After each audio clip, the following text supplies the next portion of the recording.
Hey guys, how's it going? Ghosty Rich here today, and today we're going to be troubleshooting Christmas lights. First thing I want to show you, we might as well, since we've already got it right here, you just take it in and plug it in. Oh no, half of our lights are out, or maybe all of your lights are out, and you're like, man, I just bought these, maybe they're only 1 year old. Don't throw them away. It might not be a bulb, although every strand comes with some bulbs. First thing you need to do, unplug. All of these connectors will usually have a small fuse. As you can see, this one has a little opening door right here. I could probably get this open yet with my fingernail. Look at that. If you look inside the connector, if I hold it properly, you'll see two fuses in there. Some of them have a little flip door right here because it goes between these two prongs. If that fuse goes, or sorry, not between those two prongs, there's a ground and a power. Anyways, it goes from here to your lights. Now, if that happens and you're wondering, hey, did I blow a fuse? Again, usually it comes with some free fuses. All you would do is, I highly suggest anyone that's going to be doing anything with electrical, buy a voltmeter, put it to here. You can see there's this little noise on there. Why? See that? If these two make connection, then they are going to make a noise. So simply, you can even poke one probe in, or let's see if I can do this with one hand. But what we do is we put one side on each side of the fuse. Let's see if I can do this. Come on now. I used to be able to do this way better. Don't put it into your leg, whatever you do. Now, you don't want to touch tips, but what you want to do is do that. Put it on each side of the fuse. So you'll notice that the fuse has two silver tips, one there and one there. You want to be able to put this here on one side and this on the other side. As you can see, this strand has two fuses. And if we go down,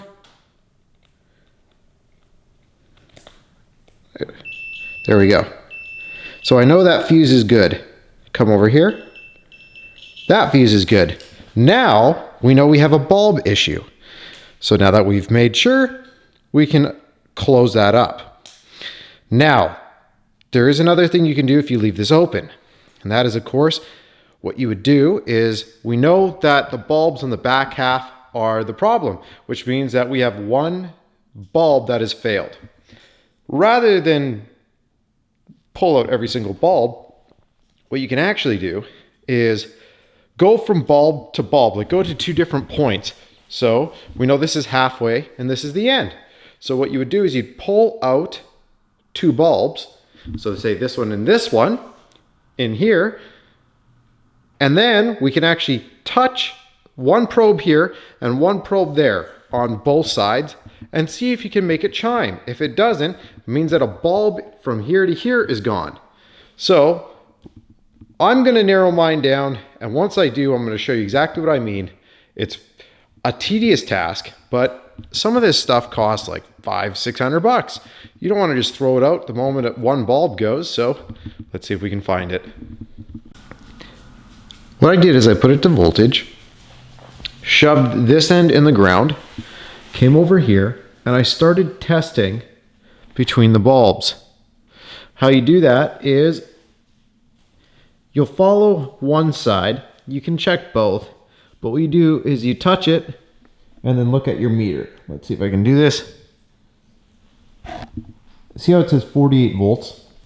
So I know there's voltage going through it. Well, I went to the next one and there was no voltage going to it. That just turned off. Sorry about that. I ended up pulling out that one bulb and it was missing a side. So then we would just go into here, plug it in. See if we can do this. There. Oh, look. And just like that, now the legs are working. Now I just need to troubleshoot the middle side. I found this way to be the best. And again, all you would do is leave that in the ground, put this to voltage. And from there, if yours has AC and DC, make sure it's on AC. And then just start from the beginning and move your way down. You can see right here, see how this one's still not glowing? That's because those ones aren't glowing. So we would just continue to move down. Again, all I'm going to do is find the first bulb on that strand, and once again, just pop it out and check for voltage. If that doesn't work, I need to keep working my way down the strand until I find where the voltage starts. After I do that, then I know exactly which bulb is done. And that's the best way to do it. Just be careful, of course. Like I said, all you do is you put this into ground, put this on to where you think there's voltage. It's pretty easy to know which side's ground and positive because all you have to do is stick them in the outlet. If you do that, it'll show voltage. So again, did testing all the way down and found another one missing a leg. Again, these big ones are just voltage bypasses, so I wouldn't worry too much about the ones that have the wider blades, but these are the ones that are daisy chained. As you can see, I have a lot of corrosion going on. I'm gonna have to try and find some of these bulbs, because if you take a look here, I found a few. It seems that one side of the leg likes to go. Now, cool thing for you, if you run out of some and you're like, oh man, all I've got are these big ones left with this, and it's got too big of a blade to fit through. Teach you a trick. Bend that down, bend this one down, pull the diode out, or the LED, and we're gonna slide it into this housing. And you just have to make sure it slides back into these two holes, and we'll fold them up, so that way it works. I wanna be careful with this, but you fold these down and just slightly pull on that bulb and it'll slide right out of here. As you can see, just a little bend back once you slide it through, and go ahead and slide it in. Well, it's time to finish putting my Christmas moose back together, but other than that, that's how you track it down. The best way is with a voltmeter, like I showed. Put the one end in there, and then if you go to one end of the strand, and then the middle of the strand, and it's showing some voltage, but as you go along, it loses voltage, keep backtracking until you find the bulb that's the culprit. And you might even find out, for me, I had 3 or 4. I actually end up using all my spare bulbs, so I'm gonna have to go online and see if I can find more for next year.